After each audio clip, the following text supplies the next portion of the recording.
Let's listen to Jeff Flake. Yes, I understand that you said just last night you felt that the witness was in fact credible. On Monday, I stood in front of your office with Addie Barkan. I told the story of my sexual assault. I told it because I recognized in Dr. Ford's story that she's telling the truth.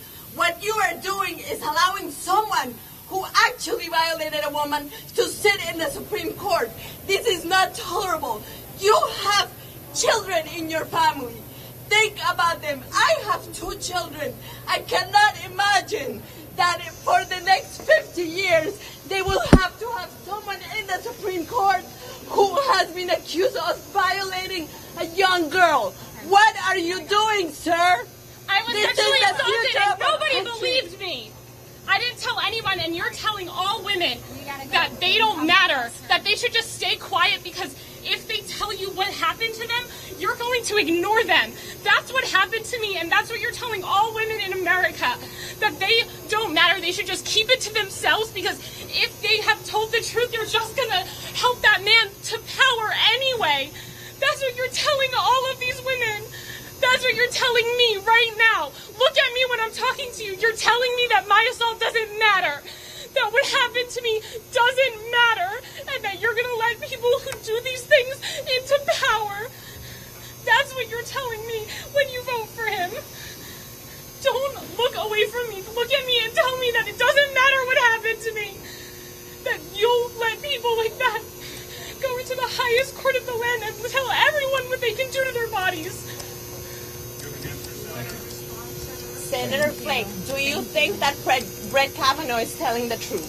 Thank you. Do you think that he's able to hold the pain of this country and repair it?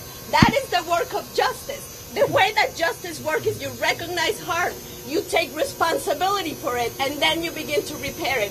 You're allowing someone who is unwilling to take responsibility for his own actions, unwilling to hold the harm that he has done to one woman, actually 3 women, and repair it. You are allowing someone who is unwilling to take responsibility for his own actions Respond. to sit in the higher court of the country and to have the role of repairing the harm that has been done in this country to many people. No, thank you. What do you think? Senator, do you care to respond? Ma'am, do you want to talk to the staff right after? No, I want to talk to him. Don't talk to me. What do you think? I understand, but tell me, I'm standing right here in front of you. What do you have? Do you think that he's telling the truth? No. Do you think that he's telling the truth to the country? You have power when so many women are powerless. Thank you. Can you not give them an answer, We have our press available to talk to you guys if you want. You don't have the answer there. Give them an answer. Okay, thank you. Thank you. Care to respond? No, you can either come in or out. Thank you. Saying thank you is not an answer. This is about the future of our country, sir. You're appointing to a lifetime appointment in the Supreme Court. That's fine. Find security. You could be a hero and vote no. Why not wait? Why not wait? Why not wait for the investigation? There's no harm. How can you be speechless? What's the harm of an to know investigation, what sir? you're thinking. Do you stand We with honor. women? Do you stand with this nation? It deserves due process. Would you hit the open button again, ma'am? Senator, do you want to respond to their complaints? Senator, you care to respond to their complaints? No, I need to go to the hearing. I just issued a statement. I'll be saying more as well. So, no, there have been a lot of questions here, and I don't want to ask it. No, sure, everybody There's does. only one question. Do you think The American Bar Association says that they should wait for an FBI investigation. Do you not believe that? To be heard by the highest people in power, that they're...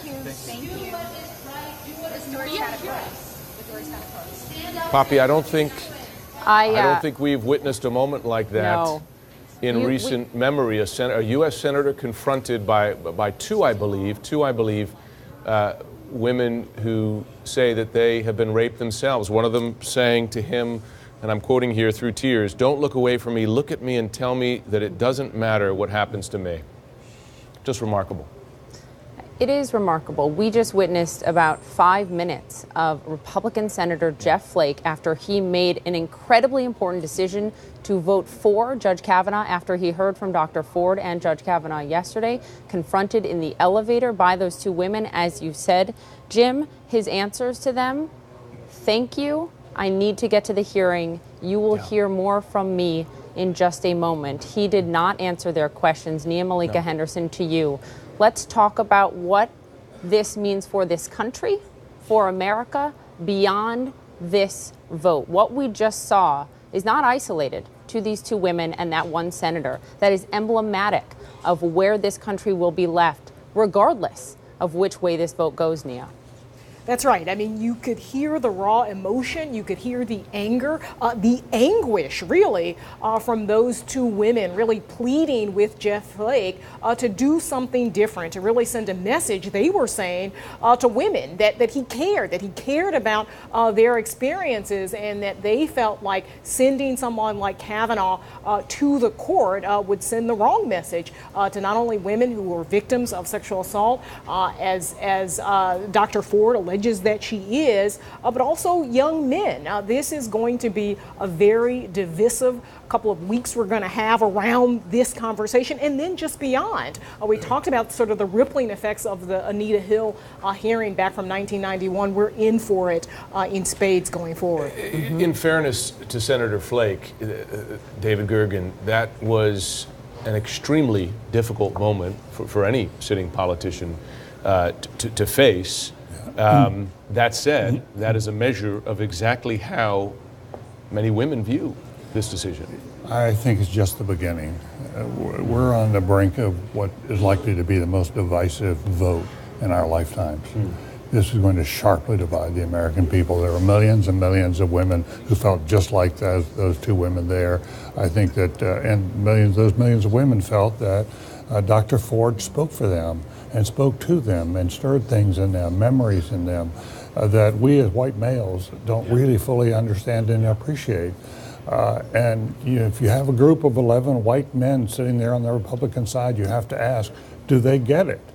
Do they understand? Are they of a generation that understands?